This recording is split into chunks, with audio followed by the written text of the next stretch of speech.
Good girl. আজকে দিদা পুরো ভাতটা কিন্তু ফিনিশড করে নিয়েছে। তার কিন্তু একটা কারণ আছে।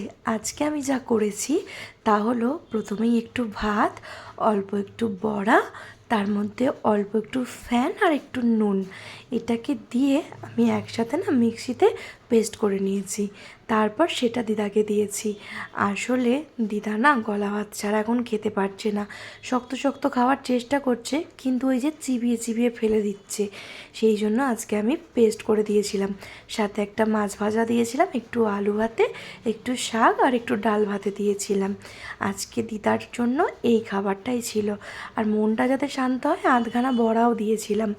আর এই যে উনি একটা বড়ার টুকরো নিয়ে এসে আগে থেকেই লুকিয়ে লুকিয়ে খাচ্ছেন। কি বলবো তোমাদের, দিদা আমাদের এত বড়া খেতে ভালোবাসে চিন্তার বাইরে। সেই জন্য দেখো দাঁতে এত যন্ত্রণা হচ্ছে, তা সত্ত্বেও উনি পাগলে পাগলে পাগলে পাগলে এই বড়াটাকে খাচ্ছে।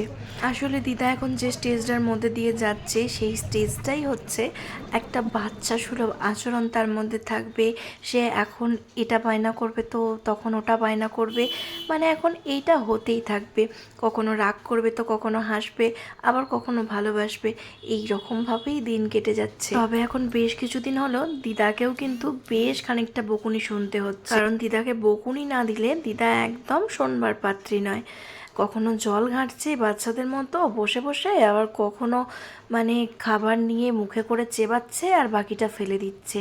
আরও কত রকমের কত কিছু করছে, তোমাদের কি করে একটা ছোট্ট ভিডিওতে বোঝাই। তোমরা তো কম বেশি সকলেই জানো আমাদের বাড়িতে একটা বাচ্চা আছে, আমার মেয়ে। আর সেখানে আজকে দিদাও কিন্তু একটা বাচ্চার জায়গাতেই চলে গেছে। সেই জন্য এখন কিন্তু আমাদের বাড়িতে দুটো বাচ্চা হয়ে গেছে। তার মানে তোমরা এখন আশা করি বুঝতেই পারছো যে দুটো বাচ্চাকে সামলানো চারটিখানি কথা কিন্তু নয়।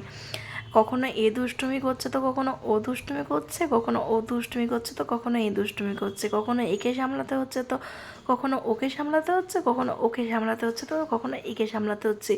এইভাবেই সারাটা দিন না যে হাল হয়ে আমাদের কেটে যাচ্ছে। তবে জীবনের প্রত্যেকটা স্টেজেই হাসি কান্না আনন্দ সব কিছুই থাকবে, তাই সব কিছু নিয়েই আমাদের সবাইকেই চলতে হবে। আচ্ছা, আজকে আমি তোমাদেরকে একটা কথা জিজ্ঞাসা করতে চাই।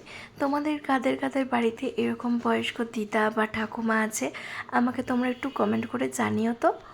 আর তারাও ঠিক এরকমই বাচ্চা সুলভ আচরণ করে কিনা সেটাও কিন্তু আমাকে অবশ্যই কমেন্ট করে জানিও। আসলে কি বলো তো, এই বয়স্ক মানুষদের প্রতি না মায়াটা সত্যিই একটু আলাদা। তাই চেষ্টা করি যতটা পারি যত্ন করার, যত্ন নেওয়ার। গুড গার্ল, একদম গুড গার্ল হয়ে গেছো। খাও। দেখেছো আজকে ভাতটা এইভাবে দিয়েছিলাম বলে সবটা কিন্তু শেষ করেছে। চলো আজকে তাহলে এখানেই শেষ করছি, পরের ভিডিওতে আবার দেখা হবে।